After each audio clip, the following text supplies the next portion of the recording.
Welcome to the Fans Ed Sports Show. Talk about the X's and O's. Talk and break down for the success of each team. Slow your roll. Whether he has something to do with it or not, we are adding that to the clock. No team gonna freaking run the ball like that. That's challenging your manhood. Not too much. People still remember that. So look, I don't need to hear anything from you, Mike. It's been a crazy week for college football. They value seniority. When they're looking at the schedule, that's a tough schedule. Go beat everyone. You already know. Let's go. You already know.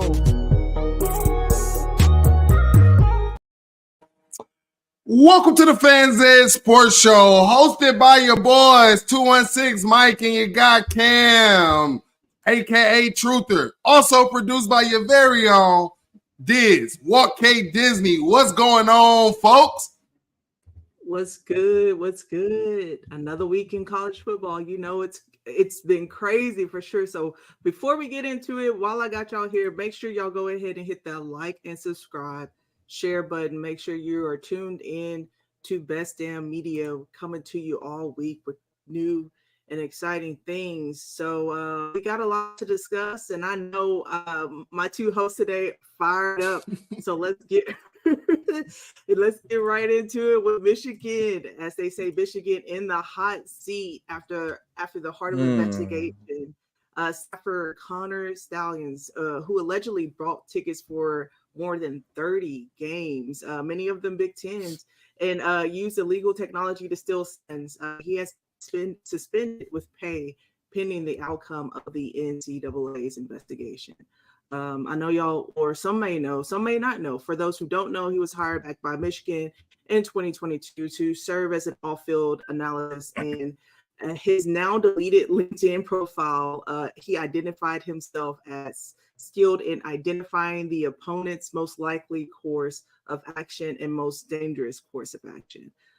So it looks like he bought tickets for more than 30 games at 12 of the possible 13 Big Ten stadiums and 4 tickets to games featuring out-of-conference college football contenders, including Tennessee. So we have been linked. The SEC has been linked to that as well.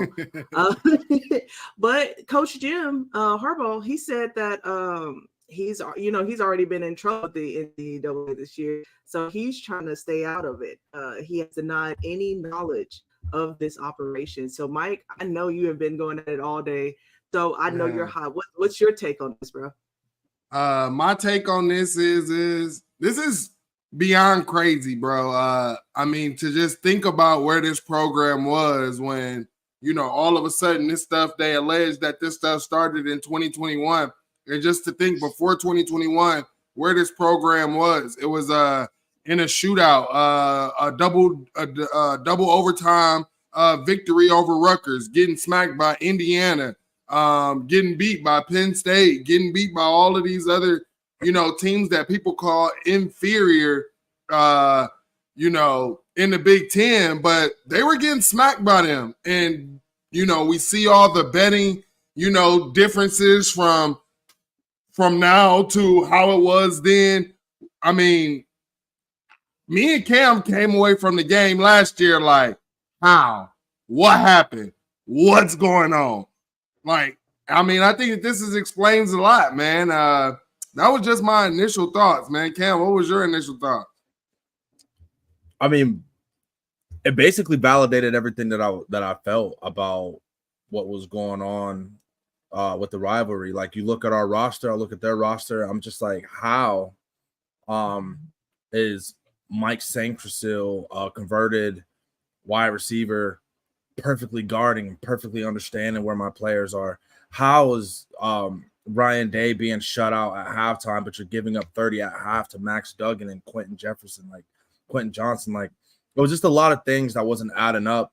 But the biggest thing that I seen from the rumor mill, I guess, would be is that this information didn't come from the NCAA. This was from an outside investigator that whoever hired these people to do this is anonymous, but I gotta guess, I think Vegas saw that Michigan was absolutely crushing their lines on a consistent basis after 2 or 3 years under Harbaugh being below 500 against the spread. and they realized there's not a recruiting increase, there's not a talent increase, but you guys are also you're crushing the spread. And I think the numbers didn't add up, and they sent people to Snoop, and they basically did the NCAA's job for them. So that was my initial thought, that it was just too good to be true, basically, in a nutshell. Yeah, I agree with that, man. Definitely too good to be true. And Diz, I don't know if you have the other slide, but switch to the slide of where they're saying, that these signals, Team Up North fans will say, hey, we don't know. We think that these signals are ours, right? And let's say that these signals aren't. You're telling me Jim Harbaugh, there's multiple people with these laminate signals you're talking about in the first quarter, very beginning of the game. So for all of you Team Up North fans who was trying to spin this, it's legal to do it in game. This was second half. You got caught in action in the first half with the signals all laminated. This guy, what's your role? Normally, you're either defense or your offense. When their offensive coordinators out there in their own offense, he's standing right next to the offensive coordinator. When the defensive coordinator's out there calling the defense, who's he standing right next to? The defensive coordinator. Diz, you go ahead and put that picture up while even while I'm talking. I mean, I just think that this is crazy. You sit here and say that these are your signs. You've gone through 17 weeks of football or 13 weeks of football, and you don't know your own signals. Come on, man. I mean, I understand that some of them change, but you don't change them that drastically. So these guys got caught red-handed. It is what it is, man. But also, I wore my CJ Stroud jersey, man, because I was told that if this man had to beat that Team Up North in 2021, he'd have got a Heisman. I was told if he had to beat them in 2022, he would have got a Heisman.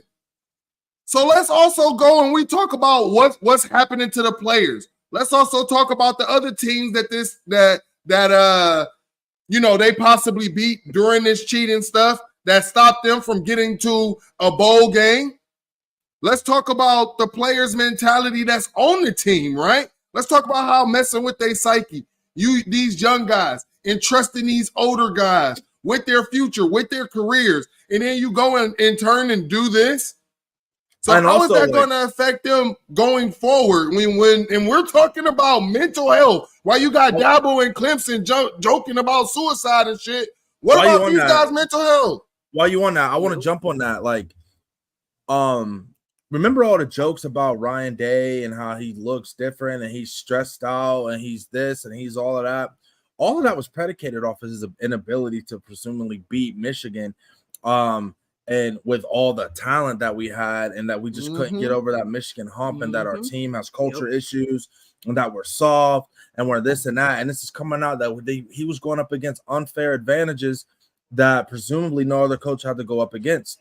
What do you think that does for Ryan Day and fans like us, like me? I criticized Ryan Day. I was one of the people that was like, man, I don't know what he's doing. Like, oh, he's coaching tight or he's coaching scared when it comes out that he's coaching against a cheating program. And that look that we saw on his face wasn't fear. It was complete confusion and panic of I don't understand what's going on. I don't understand why I come out in 12 personnel and they're allowing me to have the run leverage and be in a certain coverage and defend the pass. Why do they know what I'm doing? Why do they know what the hell's going on every time we do that? So that is something that I think about as well. And also, you hit it on the head, Mike. CJ, look what he's doing in the NFL. The fact that he went 2 years at Ohio State with Garrett Wilson, Olave, JSN, Marv, Egbuka, putting up the numbers that he did, the wins that he did. Does he have a Big Ten loss without these 2 cheating games against Michigan? Not undefeated one. in the Big Ten and doesn't have a Heisman because of motherfuckers cheating? And we had to watch that bullshit Heisman go to Caleb Williams last year, bro. I'm livid, bro. I'm livid. And we're going to get to the Washington Post and details that go in there because they had a whole budget for this shit. They had a Google Drive. Everybody was connected to it. So that plausible deniability shit is not riding.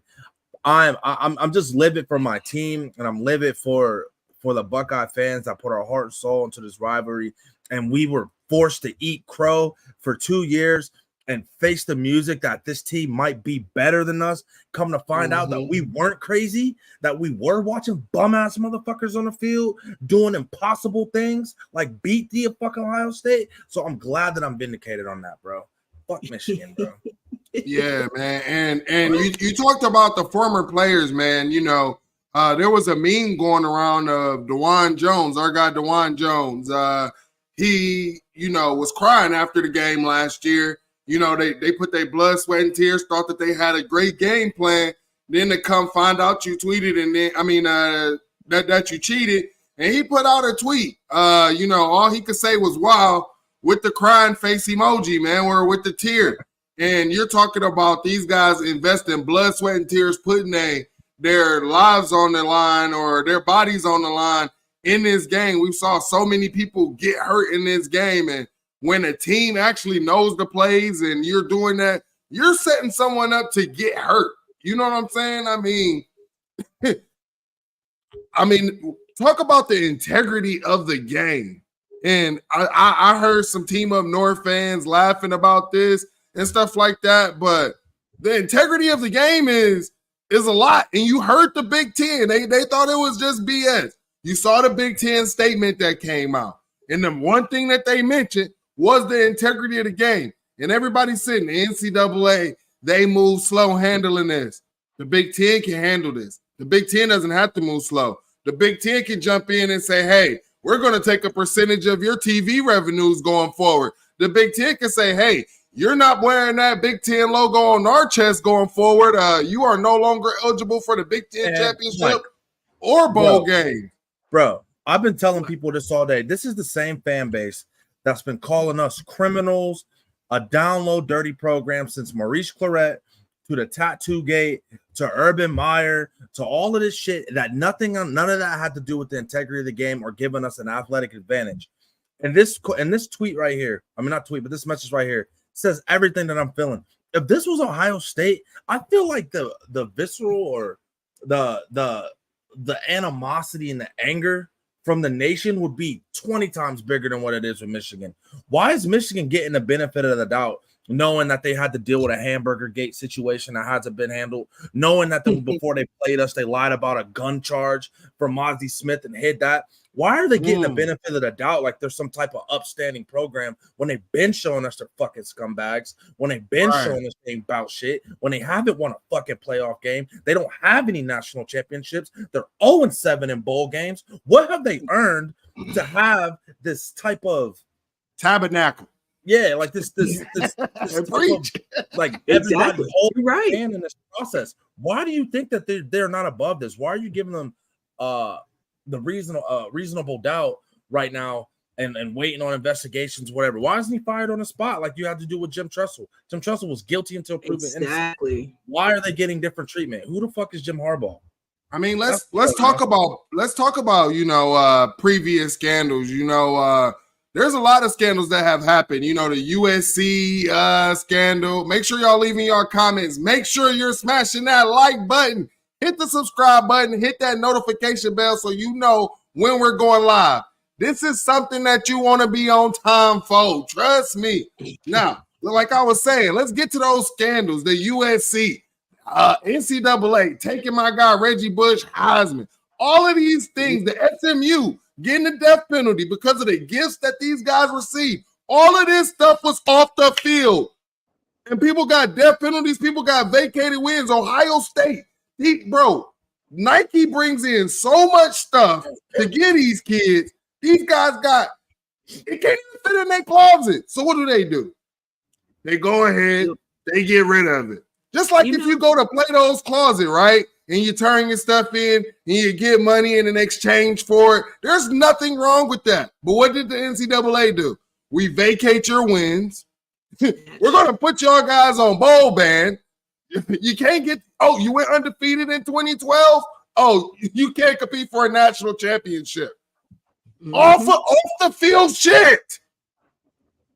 This is on the field. And you're telling me that this doesn't mean more? Now, I know the NCAA came out and said they're not trying to punish players and all of this stuff. But this is death penalty. Like, the head coach, everybody's talking about Jim Harbaugh got to be fired. But the OC has to be fired and the DC because they knew too. They all had access to the drive. Exactly.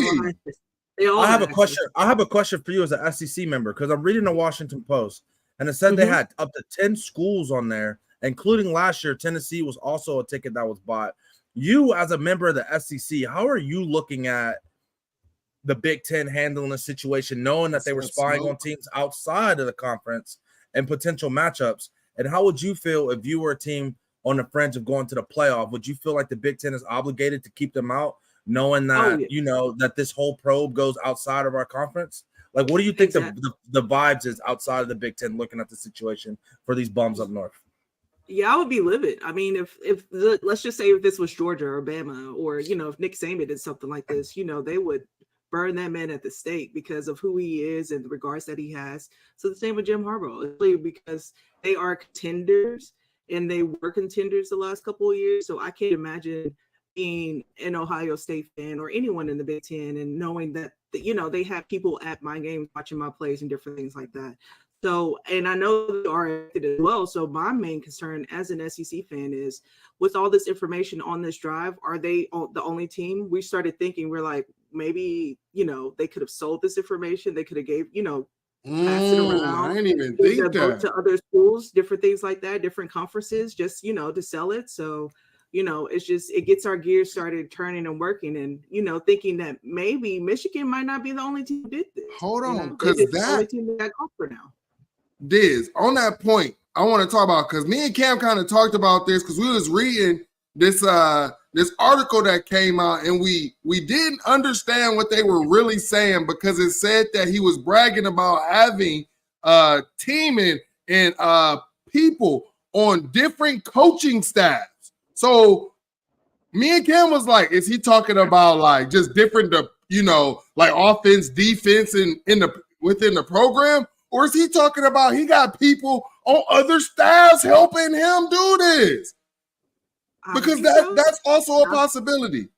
Now, if you're not following Best Damn Media, me, myself, or Cam on Twitter, you should, because we ran some good spaces. Also follow my guy Ryan, because he's also part of Best Damn Media, and he be hosting those spaces too. Now, man. He on Twitter. Follow you. Yeah.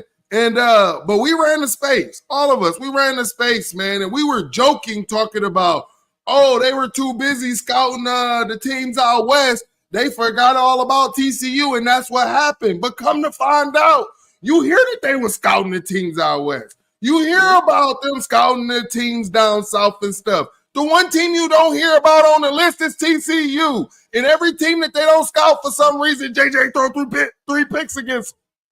The outside firm also, Mike and Diz, presented the NCAA. This is like before the NCAA even got investigated. Somebody out of that's very powerful was like, yo, NCAA taking too long. We need to get these niggas up out of here right now.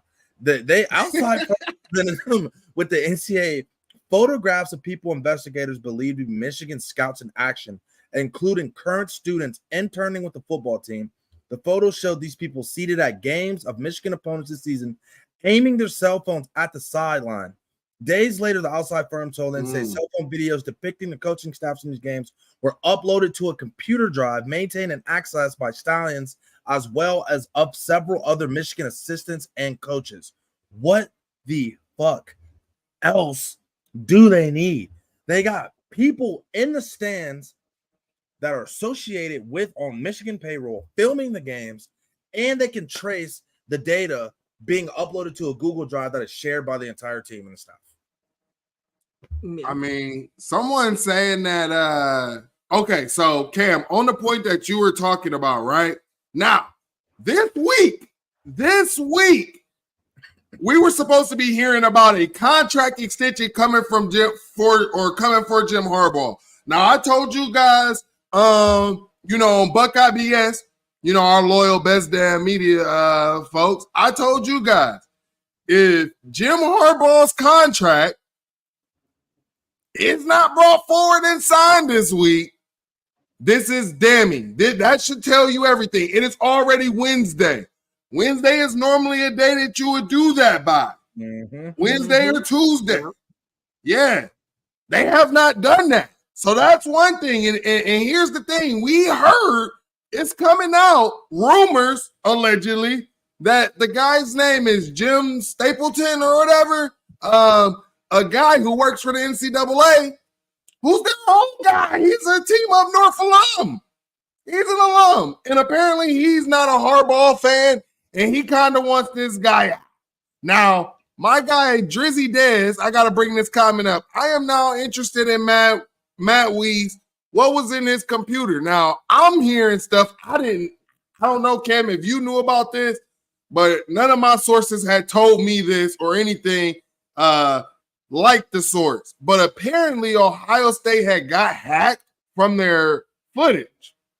The rumor mill is that there was some type of hacking situation going on. I don't know if that is linked to Matt Weiss. All I know is from my source that the Matt Weiss situation was handled by the FBI. So it's crazy. I don't know what would cause the FBI to raid someone's home or to access someone's phone records or anything like that. I'll leave that speculation to y'all. But I do know this. I researched this. I am not a lawyer, but any computer data allegedly was, investigated by the FBI. But any computer data that is protected by a secure network or on a secured computer that is hacked into, so not like a regular account, but like say like a .edu or like a corporation or something like that. If that is hacked into, that becomes a federal crime. So that's why a federal investigation bureau of investigation like the FBI would have to investigate it if it's that type of situation. But I don't know anything. All of the allegations are rumors and alleged, but this is just what I'm hearing on a little birdie. Now, for our betting people, man, I know I got some people in the chat. Let me know if you've ever betted on a Ohio State and Michigan game. Throughout the whole thing, we're just going to finish calling them Michigan. Their fans have left Twitter. They have left group chats. They are nowhere to be found. They don't believe in standing on business. So I think when I've been calling them Michigan on Twitter, I think that should stand from here on out. But for my betting people, if you betted on this game, how do you feel? Because is this not a FBI, a federal type investigation? Because doesn't that have something to do with that? All of these people been putting their money out on this, and you've been cheating. Does that not have something to do? This impacts everyone. Oh, go ahead, Des. What's your take on that?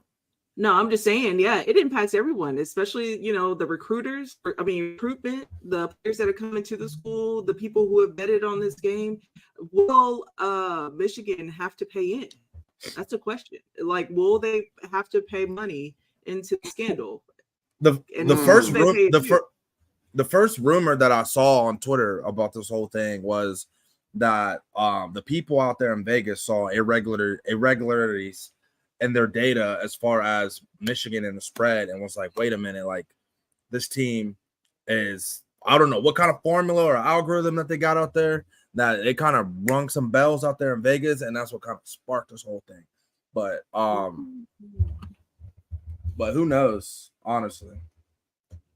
Well, final thoughts. I want to get y'all final thoughts before we move on, because we got some other stuff to talk about. We're going to leave these motherfuckers in the dirt. But what do y'all think? Because we had it in the chat. What do y'all believe the punishment should be for that team up north? Disney, we'll start with you. Everybody getting fired. People getting fined. We getting some money, hopefully. If I get money out of this because I've been betting, then I'll be a happy camper on top of this. But class action lawsuit, we all get a cut. Yeah, we all should get a cut. Michigan go bankrupt, then that's the end of the school. A little bit of Gresham money, man. You know what I'm saying? All right. What you got? For me, what you got? Go ahead, Mike. For me, I'm gonna say, man, I definitely think everybody should get fired. I think that they should be on some postseason bans for at least a minimum of 3 years, since that's how long this has been going on. I also think for at least 3 years, you should have limited scholarship reduced as well. I also believe that, if the Big Ten or the NCAA wanted to make a decision during the season, right now, I think that it should be like free agency. The NCAA rule made it clear. If your coach is fired and leaves, you're eligible. Even if the transfer portal window is closed, you can go into the portal. You can go. So, I mean, let these guys go finish somewhere else during the season if they want to, like it's free agency. I don't care. I definitely think, these kids should be able to find other homes, but the NCAA, like they did with Hypo's suspended whenever he comes back and stuff like that. Same thing with all of these coaches who've been involved. When you come back, or if a team decides that they want to hire you, well, they know that you have to serve out what? A 6-game, a whole year suspension or something. Like, I think that's something that should happen, man, if they're not going to do the death penalty. So, man, listen, bro, I need from 21 to 23, I need all that shit vacated. I need all that gone. I need them all to be not just vacated. I need L's. I need that L on there because they were so thirsty for that 1,000 wins program. And it's crazy that the Ohio State Buckeyes is going to beat them to it, what it's looking like, which is fucking insane. But I need all 3 of them seasons vacated. I need them Big Ten championships taken away. I need all of that. I need that Broyles Award back. I need that back. I need that Joe Moore Award. I need both of those back. What else they win, Mike? Yeah. What else they win, bro? Get that to Georgia. What else? Yeah. I need all of that about the trophy case. I need all of that. I need that. All them participation trophies need to be gone. I need all of that. I need all of that, bro. So I just think that everything that they accomplished since 21 to 23, I think that just needs to be forgotten. Yeah, I haven't went through it, but I mean, I do want to know how many schools have they caused not, to just miss a bowl game. Maybe Rutgers could have been one of them. Just missed a bowl game because of them. You know what I'm saying? I mean, let's talk about those other players on those other teams who didn't get that one more game of putting film out for their draft stock or something like that. Like, I mean, I understand the NCAA don't want to punish these players, but these players can go somewhere else. But that program, Desmond Howard, I think he should be fired. I think he should be fired off of game day. Bring back Pollard. Bring back Pollard. Shit, get Desmond out of here. Yeah, bring back Pollard. Oh, Charles Woodson, you was trolling too. Get him up out of here. And that's my favorite. Get him up out of here, man. Charles Woodson gotta go, man. Selling whiskey and shit on the sideline, knowing y'all cheating. Sorry, nah, that's my dog, man. You cool. You cool. You cool with me, man. Desmond, you gotta go.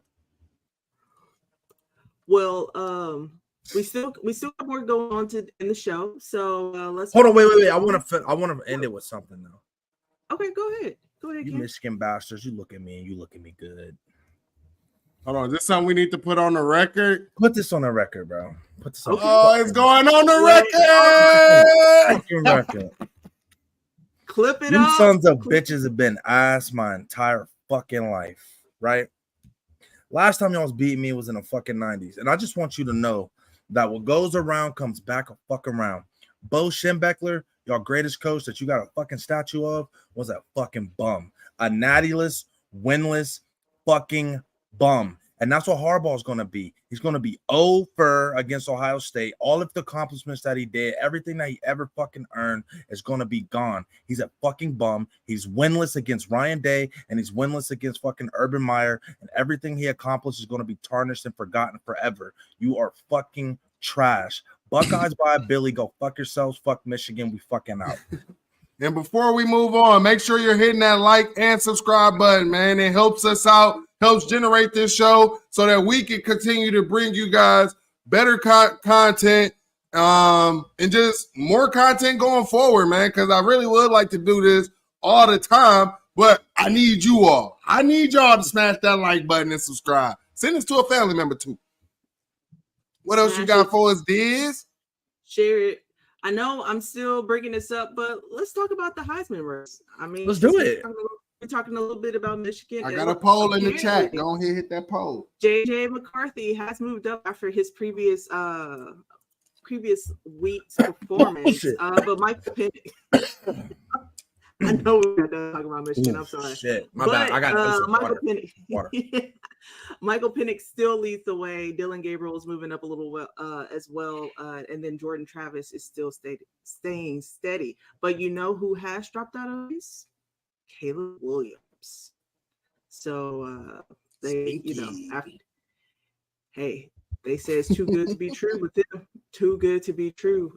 So as of now, what performance really catching your eye from which player, Mike? Well, who do you like as the Heisman candidate going into week 9? Well, JJ might not be able to finish the season. So, I mean, I don't even know why that should even matter, But anyway, just going forward, man, I would probably say, let's see. Dylan Gabriel has been looking good. Michael Penix, he did have a bad game, right? But he can still bounce back. He still has the Pac-12 championship going on. Dylan Gabriel as well. If he finishes out strong and goes ahead, beat Texas twice, you're talking about having two Heisman moments. So, we'll have to see. Bo Nix, he's not out of it either. If somehow, some way they can make it to the Pac-12 championship, we'll see. The Jaden Davis, it's interesting because Florida State, I just felt like they should be dominating a bit more. He will have his, maybe he won't have his moments because the ACC, they've been beating up on each other. And to be honest, if there was an undefeated, like let's say, there's 5 Power 5 conferences. If all 5 power conferences finish, their champion finished undefeated, I can still see the ACC being left out. That conference is dog water. Like, that's why, I end up watching the Flash, and then next thing you know, boop, ACC game is on. So, hey. Or are you thinking of someone also? I'm thinking of someone. He's in the poll. He's in the poll, man. Marvin Harrison Jr. If this award is going to go to the best player in college football, how is Marvin Harrison not being talked about? But I understand, like my guy Ryan Day said, it's Ohio against the world, and it'll continue to be Ohio against the world. You know what I'm saying? But Marvin Harrison is that guy. It needs to be in the conversation. He was asked about it on the Big Ten, today. And I also heard him pushing that drum after the Penn State game. So.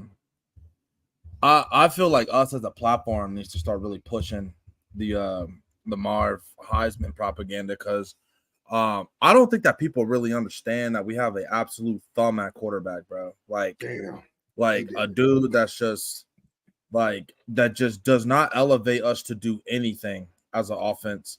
And Ryan Day is out there working magic every Saturday with Marv to create the most simple opportunities for this quarterback to succeed. What Ryan Day's doing as a play caller this year is going very, very unnoticed. What he's doing with basically him and Marv putting the team on a back, carrying 6 week by week through top defenses, the number 1 defense actually, Penn State. That in my opinion, I feel like Marv's performance against Penn State is the biggest Heisman moment that we've seen all year. And who has put a top 1 defense on the hub by yourself to and win a game? Without Marv, do we score a single point in that game? I can say that Washington scores a point against Oregon without Penix. I can say that drag route. I just remember that drag route looked very familiar to Paris Campbell, bro. I'm just saying, bro. Like the value that Marv brings to our offense, a number 3 team in the nation, is so critical that I think that his performance against Penn State is the biggest Heisman moment that we've seen this season. I agree, in my opinion. So the numbers is not there, but we know why. Yeah, the number should be there if he could get hit if the ball wasn't behind him and hit him in stride. Golly. But as far as impact, being an impact player, nobody did what Marv did against Penn State for their team, in my opinion. Maybe Dylan Gabriel against Texas, maybe, but that's about it. We'll see. Definitely see. That was one man versus the best defense in college football statistically. So I've seen what I needed to see. And that's that. And no, especially if the number one Heisman candidate, JJ McCarthy, goes into Happy Valley and shits down his leg. Now we really talking about Marv, in my opinion, because y'all got Bro at the top, and if he get put in a blender by Penn State and Marv put boys on the hub, what we talking about? If they slip up one game this season, just one game in Big Ten Conference, it will completely validate everything that's being reported. Them boys, but I mean, I say that, but then they've already done the scouting. Like they've already done it. Yeah, but doing the scouting and relaying it. First of all the information that they have, everybody else has too. So it's like all the signs that they have, everybody knows exactly what signs they have. Everybody knows what film they have. So everything that they know, everybody knows they know it now, which is kind of a different scenario versus just us. It's like, we heard they have our sign. So now they know, like, hey, they know this formation, they know this sign, they know you do this when you do this. So the information in this investigation is going to be transparent around the Big Ten, which is going back to what we're saying. How can you ensure fair play in this situation? Are you just going to force everybody to completely change their offense and defense so we can hold Michigan's hand so they can keep playing this fucking season? Or tell them niggas to go the fuck home. No, so it's like that's another conversation. But yeah, I mean, if they get the opportunity to play Penn State and JJ, the number one Heisman guy, doesn't do Heisman things, I think the microscope on Marv is gigantic at that point, because he literally, especially for the conference, yes, he literally carried our offense. Matter of fact, let me look how much total offense that we had, and he might have been half of our offense by himself against him, bro. Not even shitting you, bro. Maybe more. All right. I didn't believe you like that. Make sure y'all liking and subscribing the video. We got our week 8 recap, man. We had some big games going on this week, man. We thought that there possibly, or some people thought there could possibly be some upsets, but that didn't really happen, man. You got Bama coming out with the victory against Tennessee. Florida State squeaks by with Duke with their quarterback going down, and Ohio State dominates Penn State. The score was within 8 points, but if you watch that game, it was really dominating performance. Yeah. As a Tennessee fan, I did put myself up and say that we had the opportunity to beat Bama in Georgia this year. I was wrong, so I will stand in the pain on that. One more take. I'm sorry. I got to get this out from Marv. Marv was 20 yards away from having half of the offensive production for our entire team against a top 10 matchup against the number one defense in the nation. So I'm sorry. Damn. Go ahead, Diz. Why is he so low still on the ranking? I don't understand. But ESPN's run that as well. We say so. You said SECPN, yeah. You know how it is. But yeah. Tennessee falls to Bama. We couldn't capitalize in the second half. It happens, when you can't close out games.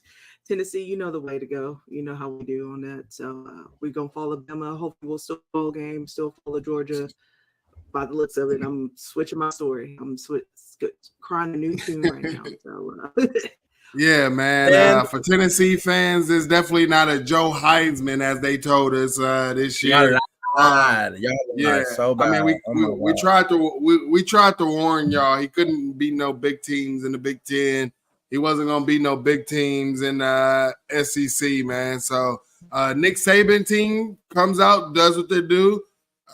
Defense looked tremendous. They did what they did, sealing the game up with a nice sack, fumble, and nice scoop and score to seal the game. So Yeah. Joe got to know he got to have better pocket presence, man. Can't hold on to the ball that long. But shout out to Bama secondary doing what they do on the back end.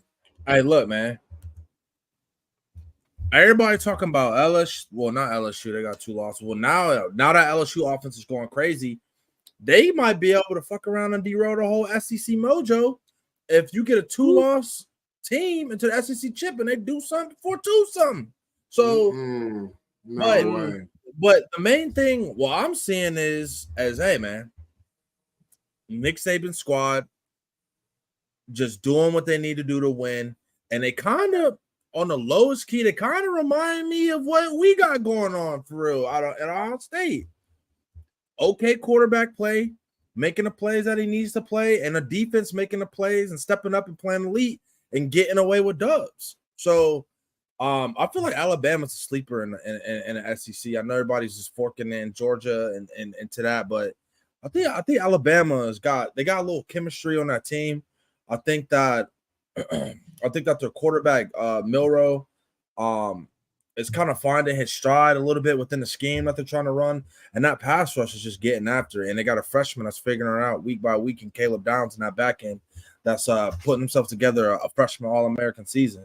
So, hey man, look out for Bama, man. They're one of those teams that's not peaked early, and I think they're going to get better and better as the weeks go on. Yeah, people were concerned about Bama. They said it wasn't looking the same, but it's just with the players. You got to rethink and restructure, and they're striding on through. So roll tide for now. Florida State, the best team in Florida? Question mark. Grant's not around. So I mean, I think we were saying that in the preseason. We knew we was at the fair eating on some gator on the stick. You know what I'm saying? We knew that. We knew exactly where them Gators was going to be. Miami, they came out with a win against Clemson. Shout out to them. But we know that they're still in rebuild mode. At least they won't, they'll probably make a bowl game this year. So shout out to them. But, yeah, Florida State's definitely the best team in Florida. They've been holding it down, squeaking by. But, you got to, like I said, they got to get better going into November. November is when you want to be playing your best ball. So definitely got to get better. Said Florida State on upset alert this week when they play Wake Forest. Is that game at home or away? I'm gonna have to check that out. It's away. It's in a sleepy environment, so that at Wake Forest. Kirk Herbstreit got them on upset alert this week too. Hey, listen, the line is 20.5. FSU is. I don't know how to take them for like they have a little bit of metal to them where they've won close games, they've dogged out close games. They got a great prolific offense, but their defense gives up points, but it's like a bend but don't break type of scenario. I don't know. I'm curious to see what they'll look like against a team that has equal talent as them on the outside as far as secondary goes. But I just feel like the teams that they played so far has kind of just not been able to match up with them athletically, especially with Keon Coleman being that X factor for them. So I mean, I think they're going well. I mean, they're going to come out a little slow maybe against Wake Forest, but they just have too many athletes on the outside to make those explosive plays. In my opinion, for Wake Forest to be able to upset this version of Florida State, especially with Jordan Travis at quarterback. So I don't know. They're just too creative on offense right now for me to believe that. But that game against Duke was definitely fire. They did what they had to do, man. They came back. They won late. They're getting better week by week. It's just it's a couple teams that you see, us, Bama, FSU, that are just doing little things week by week that you're like, oh, okay, that looks better than it did week 1, or it looks better than it did week 3. So shout out to FSU. Yep. And the Ohio State walking away with Penn State. I honestly was on the edge of my seat for you guys watching this game. But it looked like you guys, got it in the rhythm. Like you said, Marvin. Oh, my gosh. Marvin Harrison. Harrison, put on a Heisman candidate performance. Again, like I said, I don't know why he's not higher up on the list. But again, the Ohio State walks away with the dub this past week, and we'll see Yeah. What happens? Don't you guys play Wisconsin this week or something? Wisconsin, we play on the road, Wisconsin. Yeah, night game, yeah. night game. Be a Yeah. tough environment. I mean, I think that maybe Penn State needs to go and reevaluate their assistants. Manny Diaz has some thoughts that he, and some opinions didn't seem to really look right to me. They said that Ohio State secondary looked suspect. Didn't have our first round guy in Denzel Burke, but guess what? Little Freshie out there, man. Our guy Maine, Ron's guy. Shout out to Ron, man, because he been on Jermaine Matthews since shit. That boy was knee high, man. He been clipping up his videos, but yeah, Jermaine Matthews came out there, seatbelt society, locking boys up. Shout out to that defense. Everybody was talking about is Ohio State's defense back. They haven't played nobody. We see what these guys can do, how the secondary has gotten better. And, my biggest question was, is BIA back? Is the Silver Bullets back? And I think that they answered all those questions this weekend. It was to that point where the past couple years you was like, man, I know we ain't about to get no stop. Like, damn. You know what I'm saying? But this time, it was just crazy, that feeling you knew when the defense was going to get out there on the field, they were going to make a stop. And, came out, everybody was saying, oh, you're not good in short. Oh, this is a soft team. They tried us on 4th down. They tried us on 3rd and short. And what we do? Come out with the dub, come out victorious. Shout out my guy JTT for having another game showing that he's Penn State's daddy. I agree with all of that, except for the fact that you called this current defense the Silver Bullets. Given the history of the name Silver Bullets, I cannot do that until I see elite linebacker play out of my defense in honor of the great Andy Katzenberg, who originated the Silver Bullets defense. So I'm going to say that BIA is back, but I cannot call them the Silver Bullets until I see my Mike linebacker take a fucking head off. With that being said, yes, I think it's great. I like what I saw on a defense. We are showing this year that we can just win in multiple ways. We need to give it to Dallin Hayden against Purdue on a rainy day and run the ball. We did that. If we need to scheme open Marv and feed him the ball, we did that. If we need to gut out a win on the road against Notre Dame and hit a Mecca up the seam and he be the lead receiver that game, we did that. So I think that the win is a win. I mean, the negative, which is like half empty, half full type thing, is like we left a lot of chicken on the bone as far as points being scored. With Kyle still missing throws. That first drive where we kicked the field goal, that tunnel screen to Marv was going to hit, but he missed that. We missed Marv on a wide open crosser on the next drive. We missed that. So those are 2 touchdowns that are off the board. That should have been the Buckeyes' way. So we still have ways to get better. But hey, Eric, listen, I'm not putting water on a fire, baby. But listen, if you're talking about Silver Bullets, we know that start at the linebacker position, absolutely murdering folks. And we our linebackers had a good game, but they still playing pity pat out there in them gaps. So until I see somebody's absolutely get fucking rocked by my linebacker core, I can't call them the Silver Bullets. Because that's what the get him, Eric. Get him, Eric. Get him, Eric. Go watch some Andy Katzenberg 1996 defense of Ohio State and tell me if you think that we're physical like that. So I'll rest my fucking case. They said QB with this team would be Natty. Yeah, man.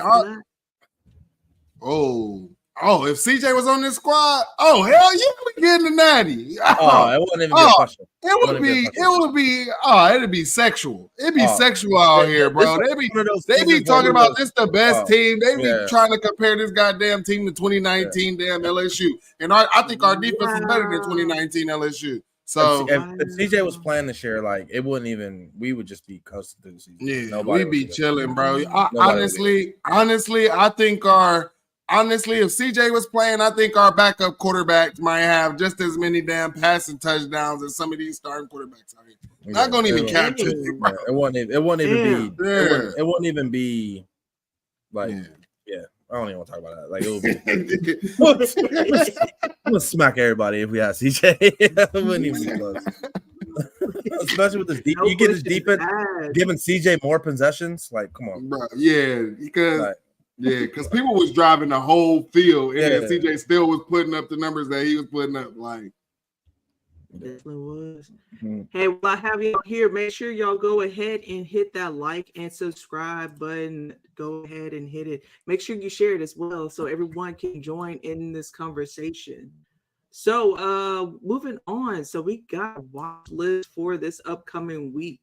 We got Oregon taking on Utah, Duke and Louisville, as well as Georgia and Florida. So let's get into it with, I believe, is this where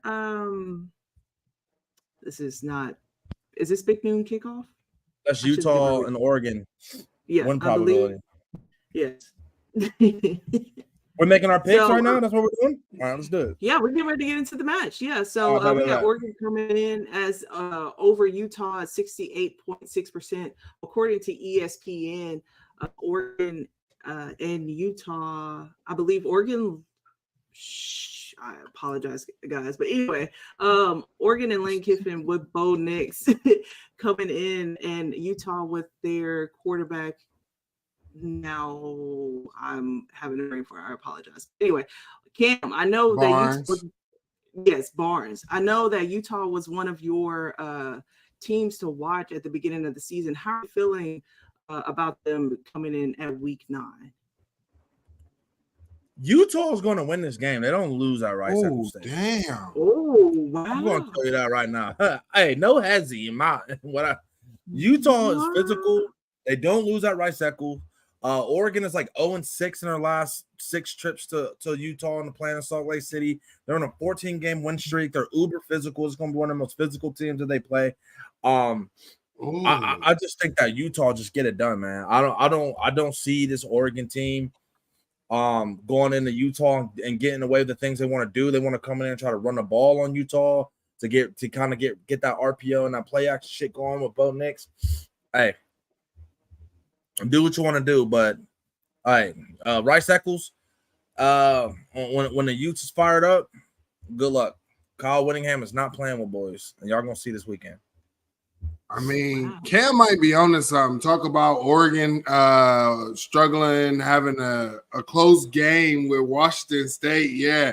I mean, honestly, I really think if this Utah team, we know he's not coming back, but I just feel like if they had Cam Rising, I have no hesitation on this game, man. Oregon, cannot recruit them, all of that stuff, have all the talent. But one thing that we have been seeing from the past years of Kyle Whittingham, he develops really good.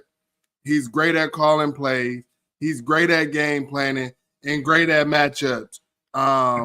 And definitely great at making halftime adjustments. I remember my wife and I, we went to the bar and I finished watching this Utah and USC game, man. And to be honest, it was kind of sad, but I had no doubt in my mind that Utah was about to pull it off. Like, it's just, honestly, I think I tweeted out something about them losing before it was even close to being the end of the game or whatever. And then, boom, Utah pulled it out, man. But I think what Utah is doing is very underrated. I don't think a lot of people are paying attention to what they're doing. I think their only L coming to Oregon State. And it was at Oregon State. Like Cam said, they at home. So I guess, yeah, I'm gonna ride with Cam on this, man. Go ahead and give me Utah, man. Upset alert. Hey, that means Bo Nix might be out of the Heisman candidate. With a loss, he will be out. But like I said, he still, he has his chances. Yep. And like people have mentioned before, the Pac-12 is just going to collapse in itself by beating up on one another. So we'll see. If they lose this game, he owed Phil Knight some money because Phil Knight had Bo Nix signed in the preseason in New York, down here in Texas, all over the dang on United States for Heisman. Mm-hmm. Yes, sir. Yes, sir. Getting into the next match, we got Duke taking on Louisville. The number 21 Duke Blue Devils it takes on number 18, the Cardinals, Saturday, with the two teams at the top of the ACC standings. I know we haven't really talked too much about the ACC this season because, they are the ACC, Garbage. but I mean, this is a pretty close matchup. So Louis did lose against Florida State, were undefeated until they lost, and then the Cardinals suffered their first loss going in week 7 at Pitt.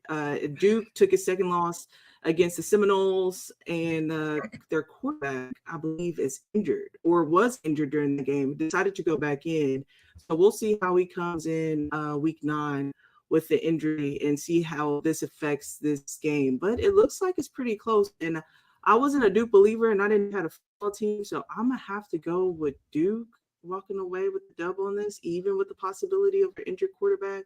I just like the coach, but if not, then I don't know. I'll send in the paint, but I always tell you guys to prove me wrong, so I would like to see it. Ken, who do you have for this matchup? I'm going to go with Louisville. I think that their run game, they got a dynamic running back that I think is going to be able to kind of control the pace of this game, especially with Duke relying heavily on the ability of their quarterback, a little limited on the outside at wide receiver over there. But they got solid defense. But I think throughout the course of 4 quarters, Louisville's running back is just too talented. He's just going to break a couple runs, get a couple explosive that push them over the edge and gets a dub in this one. Yeah, Duke's normally like I want to say they kind of try to be a balanced team, but Louisville is more susceptible to their back end, right? On the secondary, they allow about, on average, 220 yards a game in the passing game, but their run game has been pretty stout, averaging below 100 yards coming into this game, and then Louisville coming in, I believe, off of a bye. They didn't even have a game last week. Yeah, go ahead and give me Louisville. I think Jeff Brown, I'm going to show them some little Big Ten football down there and at Duke. So, yeah, give me Louisville to go ahead and kick Duke out the top 25. Okay. And then moving on to our last matchup, we got the SEC. Georgia travels to Florida to take on the Gators in Florida. So this is going to be a different setup. And as Tennessee fans know, we know what it is like to be down there in that environment, in that arena.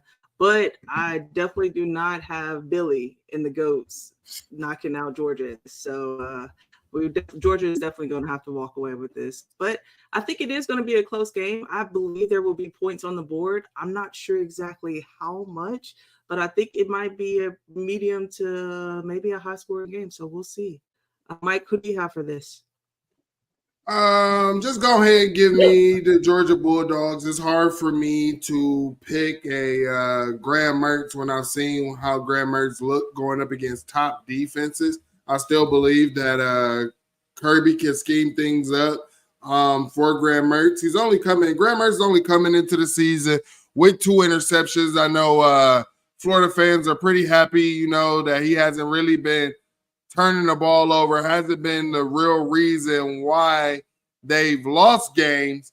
But I want to say he's also not the reason why they win games. And I think that he will have to be one of the reasons why. What you see, the teams that normally get off on Georgia are teams with those elite type of quarterbacks. And Graham Mertz is just not that. So, yeah, give me Georgia winning this game by a mile, man. I ain't going to say by a mile, but I think Georgia edges out this game because I just don't think that they're going to be able to get the big-time plays down the stretch that they need from the quarterback position because Graham Mertz is kind of a dink-and-dunk merchant. I think with the thing that can break this game open for Florida is they can get Carson Beck to turn the ball over, get some short fields, and get some cheap touchdowns. But I really don't see this offense from a physicality standpoint being able to drive the ball up and down the field for 4 quarters and stand in a game with Georgia. So if they could win the special teams battle, keeping Georgia backed up and get a couple turnovers, get some cheap points, and make it into that fourth quarter to where it's a one-score game, and then at that point you're just going off guts and glory, then I can see maybe an upset. But other than that, I got the dogs.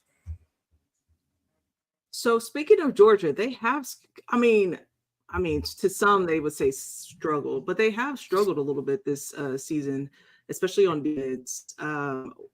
What do you see, or who do you think in their schedule could possibly edge out and beat Georgia? I know a lot of people in the chat right now, or Matthew's in the chat talking about Georgia's on upset alert next week against Missouri. Do you think that Georgia could drop the ball this year?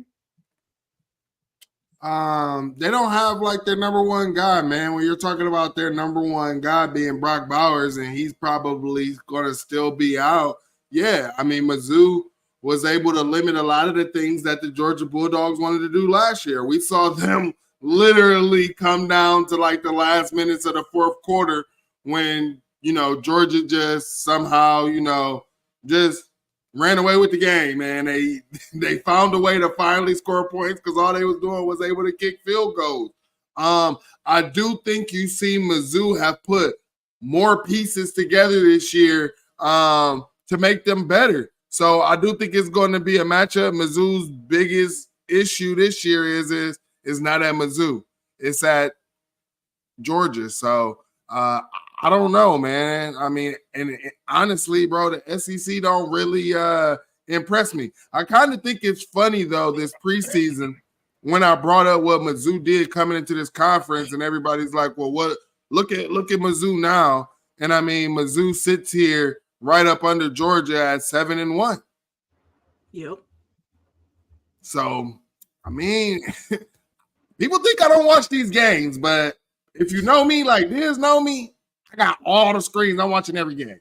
I feel like the best chance for the best teams that have the best chance of beating Georgia this year is Ole Miss and Tennessee. I don't think Tennessee gets it done with Milton, bro. I don't know. Tennessee's play style and at home is tricky for them because if they can get any type of they have a very, very good run game. And they have the ability to keep Georgia's offense off the field and make it a dogfight. I think that benefits Tennessee at home. And not let them get in a rhythm. Yeah, like, and if it's like one of those games, only reason I'm saying is because Tennessee has a good run game, and I've seen moments where Georgia's front seven is a little undisciplined, out of sorts. But the biggest threat to them on their schedule, in my opinion, is definitely Ole Miss with Lane Kiffin scheming shit up. But other than that, I don't really see anybody beating them. But I think that an away game at Tennessee is, especially against a team that has nothing to lose, kind of like what y'all went through with that South Carolina team. Like, nobody thought South Carolina beat the shit out of them. So, I don't know. I think that's just like a trap game for them, being on the road to Tennessee. So. And is that Tennessee too? So yeah, hey, I had a poll in the chat. Make sure y'all are liking this video, subscribe. Shout out to our 12% of the haters that's in here. We appreciate you. Thank you for giving us a view. But yeah, like Mike said, make sure you go ahead and hit that like and subscribe and share button. We're getting ready to wrap the show up. But if you happen to miss parts of the segment, go ahead back and rewind back, rewatch it, go ahead and share it with all of your friends. And let's get into some final takes. Who should I start with? Kim, I'll go ahead and go first with your final take for going in with the Michigan scandal. Y'all got me saying Michigan scandal and your week 9 preview. Go ahead, get it off your chest. Listen, fuck Michigan. I'm tired of them, bro. There's not a more deserving program. There's not a more deserving fan base. There's not a more arrogant, bougie, fucking annoying culture than what they have. And I feel like this is just karma coming back for all of that shit that they talked about. Everybody else that was down with the woe is me or why they can't get ahead because they can't recruit and all this other shit. And now they're going through all of this. So I'm happy. I'm laughing at the downfall of Michigan. I think it's hilarious. because of the way you carried yourself through other people's mishaps and downfalls. And I don't think it could have happened to a better fan base or a team. So I'm enjoying this. I hope that the results come out tomorrow and it says that everything they've ever done is vacated. I hope that all their trophies are gone. I hope they can't play another game this season. And I'm going to laugh. I'm going to call Mike and we're going to be on the phone and we're going to have a great fucking time laughing about it. So that's that. And in my week 9 preview, hey man, I just think that the teams that are in the top 5, top 4 just keep on hitting that hammer and keep on going. This is we're getting into November where the championship teams kind of settle in and coast to the end. And I think that a certain amount of teams are starting to show that they got that metal to them to finish strong. So that's all I'm looking for. Just look for the championship squads to play like champions this week. That's all. My final take will be an apology to CJ Stroud and the Ohio State Buckeyes and Ryan Day, man. I'm apologizing on behalf of all of Buckeye Nation that came after you all, that called you soft, that said you can't get it done, that can't win the big game, all of that, man. Apologies to y'all because it's really just fuck that team up north, man. Right there. So that's my final take, man. CJ Stroud, we should have known when you was dotting people up in the NFL, you was dotting them guys up at Georgia with the #1 defense. We should have known some funny business was going on, man.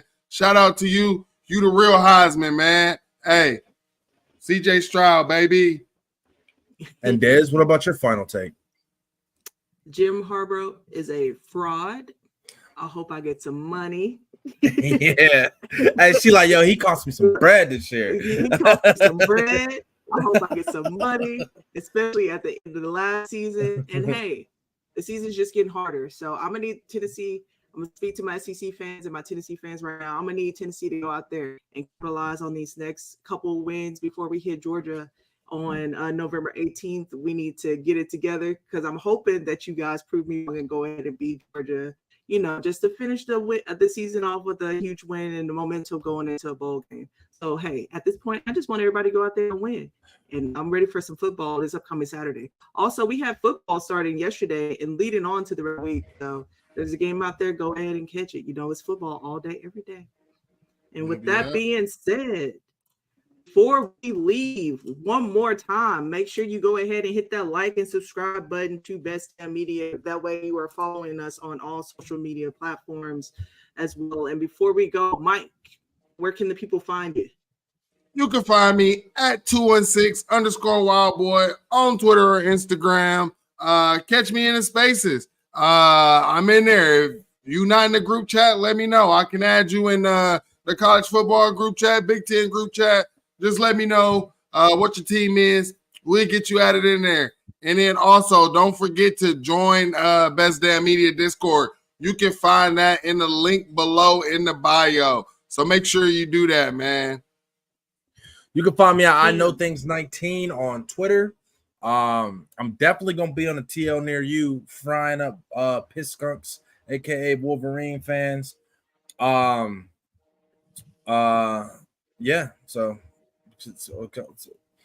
stick around and come watch us. Hey, actually, if the news drops tomorrow, about them as regarding like what type of actual allegations the NCAA is going to. We might do an emergency show. We're going to do an emergency show with the whole gang, and we're going to get in this bitch, and we're going to clown. Y'all don't want to miss that. So yeah. And before Disney shouts her stuff out, make sure that you're tuning in. We got Buckeye Roast every morning at 8 a.m. We got a flagship show every Sunday at 10 a.m. All of these times that I'm saying are Easter times. We got the Fans Edge here Wednesday, 7:30. Don't be late next time. I saw some of y'all came in late. Don't be late.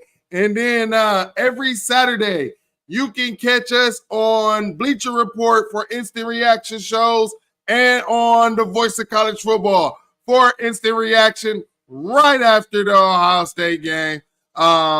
We appreciate y'all. Disney, let them know where they can find you.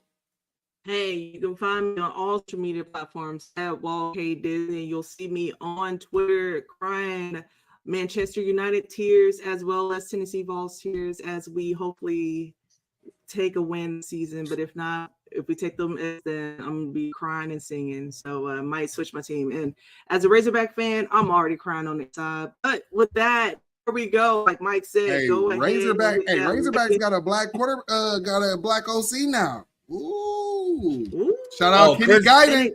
Chris Drew gonna pull up too for the roast session. We're gonna be in this bitch clowning mission. Oh yeah, let's go. God, y'all ain't gonna. That ain't gonna change nothing about the Razorback, bro. It ain't gonna change nothing about the season. But anyway, make sure you hitting that like and subscribe and share button for all STEM media notifications and coming to you live. And with that, I believe we are out. Welcome to the Fans Ed Sports Show. Talk about the X's and O's. Talk and break down for the success of each team. Slow your roll. Whether he has something to do with it or not,